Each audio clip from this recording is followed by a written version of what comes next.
네, 안녕하십니까. 제가 항상 그 목요일 날 촬영을 해야 되는데, 지난주에는 너무나 바쁜 일이 있었습니다. 제가 그 시험을 하나 봤는데, 제가 그 장로 시험을 보느라고 준비하는데 바빠서 그 목요일 날 촬영을 못하고, 오늘 토요일 아침인데 촬영을 하게 되었습니다. 조금 늦게 여러분들이 방송을 보게 되시리라 생각합니다.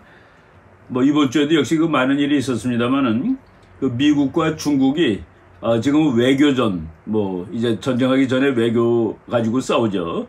외교전을 그 남태평양 지역에서 이제 벌이고 있습니다. 뭐 미국이 그 이기는 쪽으로 간다고 저는 판단이 됩니다. 그래서 그 첫 번째 제목을 미국과 중국의 남태평양 결투, 뭐 예를 오케 목장이 결투하듯이 미국과 중국이 이제 결투를 벌이는데, 미국이 완승한 것 같다라는 그 제목으로 말씀드리겠습니다. 그리고 두 번째 주제는 제가 이제 앞으로 그 포맷을 조금씩 그 바꿀 생각을 하고 있는데, 그 좋은 논문을 한 편씩 읽어드려야 되겠다라는 그런 생각을 가지고 있습니다. 마침 그 포린 어페어스에 인도, 러시아를 버리고 미국을 택하면 강대국의 야망을 이룰 수 있다라는 제목의 그 아주 재미있는 논문이 나왔습니다. 그래서 그 논문을 제가 오늘 읽어드리는 그런 그 시간으로 두 번째 주제를 대하도록 하겠습니다. 먼저 그 미국과 중국이 남태평양에서 결투를 벌였는데 미국이 이긴 것 같다라는 말씀을 드리겠는데, 바이든 대통령이 취임하고 뭐 1년 몇 개월 만에 한국과 일본을 방문하고 왔습니다. 한국과 일본 방문은 뭐 일본에서도 그렇고 한국에서도 그렇고 또 미국에서도 성공적인 방문이었다라고 생각을 하고 있는 것 같습니다. 미국은 특히 이제 한국이라는 지난 몇 년 동안은 이게 동맹인지 그렇지않으면 혹은 그 적국인지 애매한 이런 나라를 확실하게 동맹으로 엮어두는데 이제 성공을 했습니다. 물론 미국의 외교 때문에 성공한 것은 아니고 한국의 정권이 바뀌었다는 사실이 뭐 상당히 그 중요하지만은, 그럼에도 불구하고 바이든 대통령은 한국의 신임 대통령이 미국을 방문하기 전에 먼저 만나러 왔다라는 그 파격적인 외교의 행보를 보인 것은 사실입니다. 그리고 또 일본보다도 한국을 먼저 왔다. 이것도 그 외교적인 파격인데, 이걸 통해서 한미 관계를 대단히 이제 돈독하게 했습니다. 그리고 또 재미있는 사실은, 보통 미국 대통령이 오면은 그 누구라도 휴전선을 방문해가지고 북한에게 이제 한마디 하고 대한민국을 잘 지켜주겠다고 얘기를 하는데, 이번에는 방문하자마자 첫 번째 방문한 곳이 삼성전자, 그리고 또 그 다음 날은 현대 자동차 사장으로부터 미국에다가 현대 전기자동차 공장을 세울 것을 약속받는 그런 그 이 동맹이 군사동맹을 넘어서 포괄동맹으로 나가는 것이죠. 그리고 일면 북한을 무시하는, 너네 관심 없어 하는 그런 행보를 보이기도 했습니다.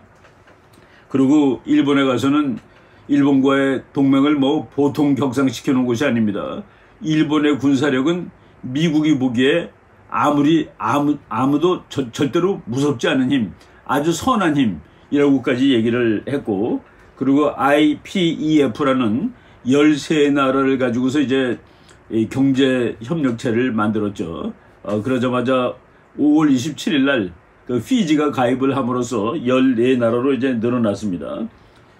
그리고 대만과 경제 협력을 강화하겠다고 그래가지고, 대만과 경제 협력을 강화하게 되면 미국이 얻는 것은 그 대만에 있는 세계에서 제일 큰 반도체 회사가 미국 편이 된다라는 그런 의미가 되는데, 이렇게 그 미국 바이든 대통령이, 뭐 바이든 대통령이라기보다도 미국의 동아시아 정책을 담당하는 그 관리들이 상당히 그 원칙대로, 교과서대로 외교 정책을 펴고 아시아를 확고히 그 미국 편으로 만들고, 또 미국도 아시아 국가로서의 그 입지를 강화하고 있다라고 이제 이 판단을 설명을 할 수가 있습니다.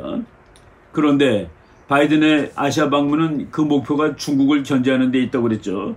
그냥 중국을 다만 견제하는 것이 아니라 중국을 오히려 붕괴시키는 그런 움직임까지 보이고 있습니다. 예를 들어 반도체 동맹은 중국의 반도체를 반도체를 공급하지 않음으로써 중국의 경제를 망가뜨리기 위한 그런 그 포석까지 가지고 있었던 것입니다. 그래서 중국은 중국 나름대로 이것을 탈피하기 위한 그 어떤 그 뭐 구체적인 방안을 생각을 해냈는데, 그래서 중국의 왕이 외교부장이 바로 바이든 대통령이 아시아를 방문하고 미국으로 돌아간 직후에 그 5월 26일부터입니다.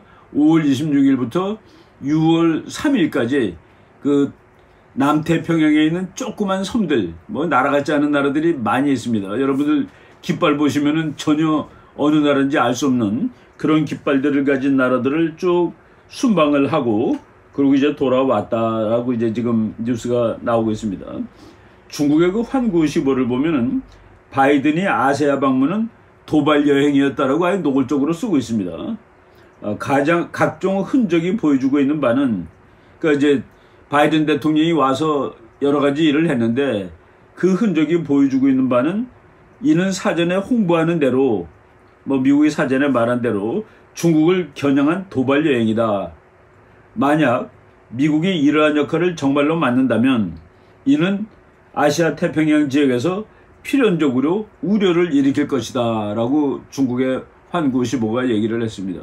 그러니까 미국이 대통령이 와서 아시아의 여러 나라에서 얘기를 하고 행동을 보인 것은 중국에 대한 도발이다 라고 이제 노골적으로 얘기를 하고, 거기에 대한 그 대응책이 이제 왕이 외교부 부장이 왕이 중국의 이제 외무장관이죠. 외무장관이 태평양, 남태평양 지역의 국가들을 방문한 건데, 거기에 대해서 많은 사람들이 지금 중국의 그 해양 전략이 제1도련선, 제2도련선이라고 해서 바다에다 금을 긋고 거기에 미국이 접근하지 못하도록 한다는 것을 중국의 해양 전략으로 삼고 있는데, 그보다 훨씬 더 범위를 넓혀서 남태평양까지 그 아우르는 제3도련선을 만드는 노력 아니냐. 뭐 중국 해군이 이제 지금 양쪽으로 엄청나게 커지고 있는데 그걸 하기 위해서 태평양의 상당 부분을 자기가 차지하기 위해서 이번에 그 여행을 한 것이고, 왕이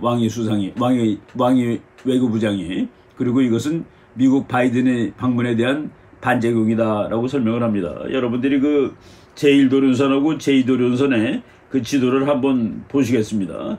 제1도련선은 한국에서부터 일본, 규슈, 대만, 필리핀, 인도네시아를 잇는 중국에서 가까운 바다입니다.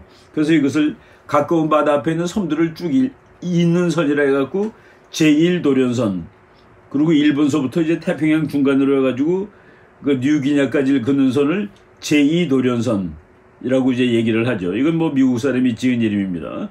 그리고 중국의 전략은 거기에 미국 해군이 거기 들어오지 못하게 하는 것. 그러니까 이것은 우리 바다야 라고 하는 그런 전략을 가지고 있는데, 여러분들이 한번 그 지도를 보십시오. 만약의 경우 그 중국이 제1도련선을 정말 확보하게 되면은 우리나라를 향해서 오는 그 석유는 핏방울이나 마찬가지죠. 그 석유의 길이 완전히 중국한테 장악되는 그런 위험한 상태에 놓이게 된다는 것을 여러분들이 지도를 보면 아실 수가 있을 겁니다. 중국 외교부장이 방문한 나라들이 솔로몬 제도, 키리바시, 사모아, 피지, 통가, 바누아투, 파푸아뉴기니, 뭐 정말 이름을 잘 모르는 나라들입니다. 제가 이제 국제정치를 공부를 뭐 오래 하고 있지만은 저도 거의 잘 모르는 나라들을 이제 방문을 했습니다. 그리고 이제 솔로몬 제도의 맨 마지막으로 가서 뭐 또 이제 여러 가지 약속을 하고 그랬는데, 여러분들이 그 깃발 한번 보세요. 우리가 이 깃발 보면은 도무지 어느 나라라고 말할 수 없는 그런 깃발을 가진 나라들을 다 방문을 했습니다.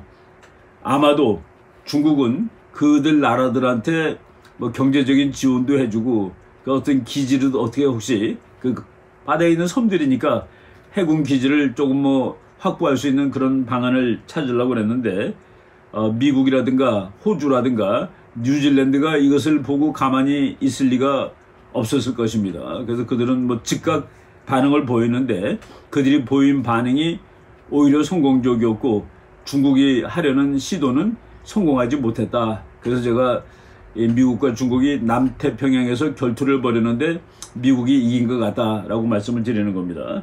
일단 이 나라들이 얼마나 그 돈이 없는 나라들인지를 한번 살펴보겠습니다. 솔로몬 제도는 경제력으로 세계 191등입니다. 거의 꼴등에 가깝죠. 216나라를 쭉 한 걸 보니까 191등이면 거의 끝입니다.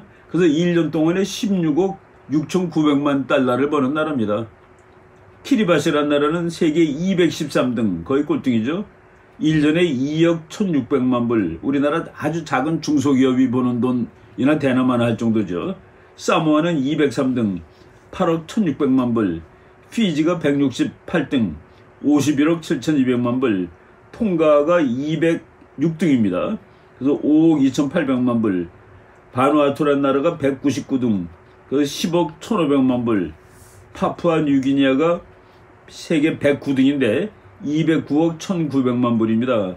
이 나라 7나라가 버는 GDP를 다 합치니까 303억 달러가 나오는데 요 303억 달러는 세계 107등인 엘살바도르의 GDP보다도 못한 겁니다. 왕이 수상이 이렇게 좀 열심히 방문을 했는데 이 방문한 7나라들이 GDP가 엘살바도르 한 나라보다도 못하고 우리나라랑 한번 비교해보면 아주 재밌는 숫자가 나옵니다. 요 나라 전체의 GDP가 우리나라의 1.78%입니다. 그러니까 우리나라가 6일 반, 6.5일 동안 버는 돈이 바로 이 나라들이 1년 동안 버는 돈이에요. 그러니까 경제적으로는 거의 무의미한 그런 노력을 했습니다. 그러니까 경제라기보다도 어떤 그 정치적인 뭐 그런 그 욕구가 있었겠죠. 그래서 이제 지난달 25일부터 6월 3일까지 솔로몬 제도, 키리바시, 사모아, 피지, 통가, 바누아투, 파푸아 뉴기니아 등으로 이제 방문을 했는데 재미있는 거는 피지가 왕이가 방문함에도 불구하고 아예 그 IPEF 그 미국이 만들어 놓은 그런 아시아 경제 인도 태평양 경제 뭐 프레임워크에 가입을 해버렸습니다. 그러니까 경제적으로 봐서도 가서 성공을 하지 못한 거예요. 미국이 인도 태평양 전략에 카운터 펀치를 한번 날려보고 싶었는데 방문한 나라 중에서 아예 미국에 붙어버린 나라도 있다라는 그런 얘기를 하는 겁니다. 여러분들이 그 남태평양 지도를 보시겠는데 뭐 조그만 나라들이 많이 있습니다. 남태평양에 섬이 많으니까 뭐 옛날에 그 영국 식민지도 있고 뭐 유럽 그 강대국들의 식민지들이 다 독립해가지고 아주 작은 나라들이 됐는데 그 나라들이 전략적으로 그래도 값어치가 있다고 생각하고 뭐 왕이 수상이 방문을 한 거겠죠. 그리고 거기에 대해서 미국, 호주, 뉴질랜드가 즉각 반응을 보였다. 5월 31일 그 왕이가 방문을 그 남태평양 방문을 바로 시작했을 때 뉴질랜드 그 수상이 여자 수상입니다. 이 사람이 백악관을 가가지고 바이든 대통령을 만났고 중국이 솔로몬 제도하고 안보 협정을 맺는 것은 호주하고 뉴질랜드에 아주 심각한 위험이 된다. 그래서 호주하고 뉴질랜드도 바로 사모아라든가 거기 그 작은 나라들한테 외교장관을 그 급히 파견을 했습니다.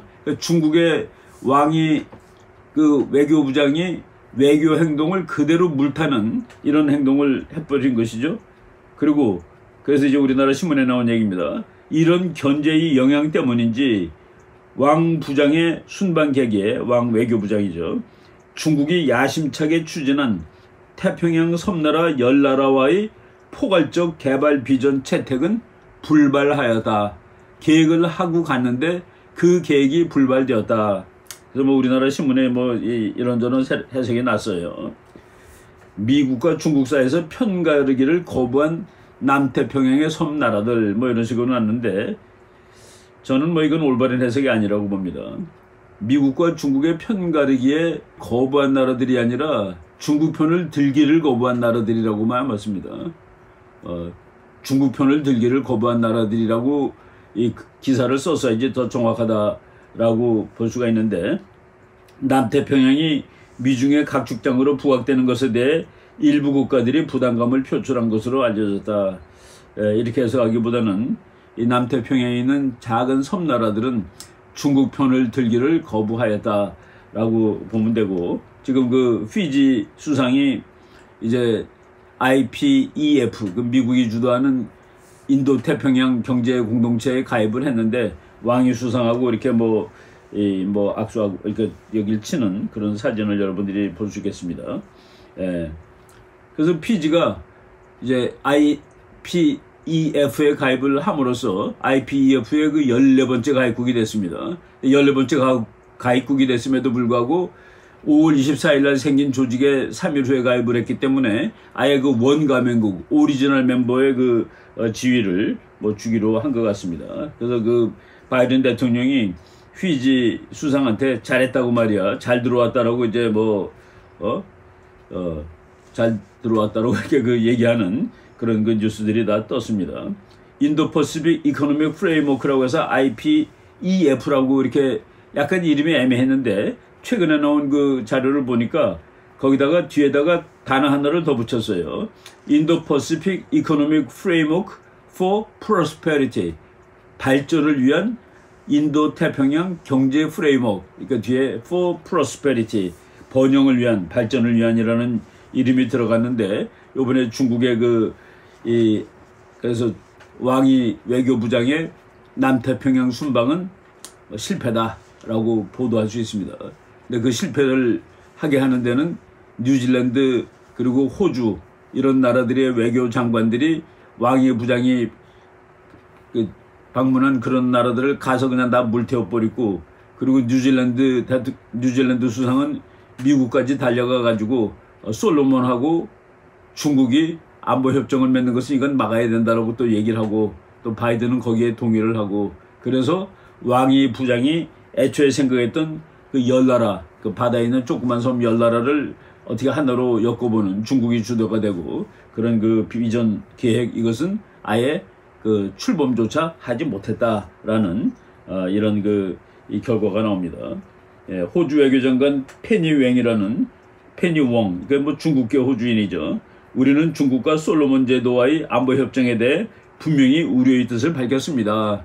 이 조그만 섬 가지고서도 이렇게 그 나라들이 다투고 있습니다. 여러분 그냥 바누아투라는 나라를 상징하는 그림 한번 보세요. 그 여인들이 그냥 바다에서 물이 한 배꼽쯤 오는 그 바다에서 춤추고 있는 장면입니다. 솔로몬 아일랜드의 이 사람들은 아주 평화로운 사람들이에요. 그냥 국제 정치도 없고 그렇다고 잘 사는 것도 아니지만은 열대 지방에서 과일 먹으면서 이렇게 사는 사람들입니다. 통가 사람들도 한번 보세요. 전부 다 보면은 아프리카보다는 좀 나아 보이지만은 그냥 원시 문명을 살고 있는, 문명 이전의 세계에서 살고 있는 그런 사람들 같아 보입니다. IPEF는 어느 정도의 경제력을 가지고 있는 거냐? 2022년 5월 24일 날 발족을 했고 5월 27일 날 피지까지 들어가 가지고 14나라로 출범했는데 이 14나라가 작은 나라들이 아닙니다. 그래서 이 14나라의 경제력을 다 합치니까 지구 경제력의 40%가 나옵니다. 미국은 지구 경제의 40%가 나오는 경제협력기구를 만들어냈는데 왕이 부장이 가서 열심히 방문한 나라들, 그런 나라들의 GDP를 다 합쳐보니까 대한민국이 6일 반 거밖에 안 되는, 그래서 이거는 경제적으로 그리고 또 군사 안보적으로 원하는 것을 이루지 못했습니다. 그 호주의 뉴 사우스 웨일즈 대학의 은퇴한 교수인 칼라일 테이어라는 교수가 이제 쓴 글을 하나 봤는데, 지금 중국이 군사력을 엄청나게 늘리고 있습니다. 해군을 늘리는데 해군을 얼마나 빠른 속도로 늘리냐 하면은 이 타이어 교수의 말에 의하면은 18개월 동안 중국이 늘리는 해군이 호주 해군 전체랑 같대요. 양쪽으로. 그러니까 무지하게 막 찍어내는 겁니다. 제가 언젠가 중국 해군을 보면서 그냥 기계 찍어내듯이 벽돌 찍어내듯이 막 찍어낸다라고 썼는데, 바로 테이어 교수가 그렇게 얘기를 하고 있습니다. 그래서 호주는 무슨 일을 했는데, 호주는 미국, 영국과 함께 오코스라는 동맹에 들어갔습니다. 왜? 중국이 해군용 들이는 거를 호주가 지금 제일 두려워하거든요. 그래서 호주가 들어가서 오코스로부터 뭘 받아내기로 했습니까? 핵 추진 잠수함 8척을 받아내기로 했습니다. 이 사람은 애써서 핵 추진 잠수함이지 핵 무장한 잠수함은 아니다라고 얘기를 하고 있습니다만은 중국의 해군력 증강은 바로 이와 같은 반응을 즉각 받아내고 있다라는 그것이죠. 중국 해군이 지금 현재 대형 수상함 130척을 포함해 약 350척의 수상함과 잠수함을 보유한 세계 최대 규모의 해군이다. 숫자로는 미국보다 더 많습니다. 그래서 세계 최대라고 말해도 돼요. 그런데 숫자는 최고지만은 그것이 질적으로 최고가 아니기 때문에 양적으로 최고라는 말을, 최대라는 말을 항상 이제 하고 있죠. 그래서 그 미국의 인도태평양 사령관 필립 데이비슨 제독이 2011년 3월 9일 날 한 말입니다. 미군은 여러 영역에서 중국 인민해방군에 정성적으로나 정량적으로 우위를 상실했다. 여기서 정성적이라는 것은 퀄리티에서도 밀리고 있다라고 얘기를 했는데, 미국 장군들은 항상 그 중국의 군사력을 크게 평가하는 경향이 있습니다. 그리고 그것은 전략적으로 맞는 거예요. 다른 나라의 능력을 과대평가했을 때 안보 정책은 더 좋은 것이 나올 수가 있습니다. 그래서 그 전략론은 항상 비관론에 근거하라는 그런 얘기가 있는데, 아무튼 중국 군사력이 엄청나게 세지고 있는 것은 사실이지만은 그것은 즉각적으로 이 주변에 있는 여러 나라들한테 그 반응을 불러일으키는 그런 결과를 초래하고 있다라고 얘기할 수 있습니다. 여기 나오는 말이에요. 중국은 18개월마다 호주 해군이 보유하고 있는 해군력 총량보다 더 많은 해군을 생산하고 있다. 막 찍어내고 있다라는 그런 소리가 되겠죠. 예. 지금 지난 한 주일 동안에 그 미국과 중국이 아시아에서 아주 그 외교전을 벌였는데, 이렇게 보니까 미국이 확실하게 우위를 접하고 있는 것 같다라는 그런 느낌을 받았습니다. 그래서 그 첫 번째 주제를 남태평양에서 미국과 중국이 옥해목장의 결투를 벌였는데 미국이 압승하고 있는 것 같다라고 이렇게 말씀을 드렸습니다. 네, 이 주제는 여기까지 하고 또 다음 주제 말씀드리기로 하겠습니다.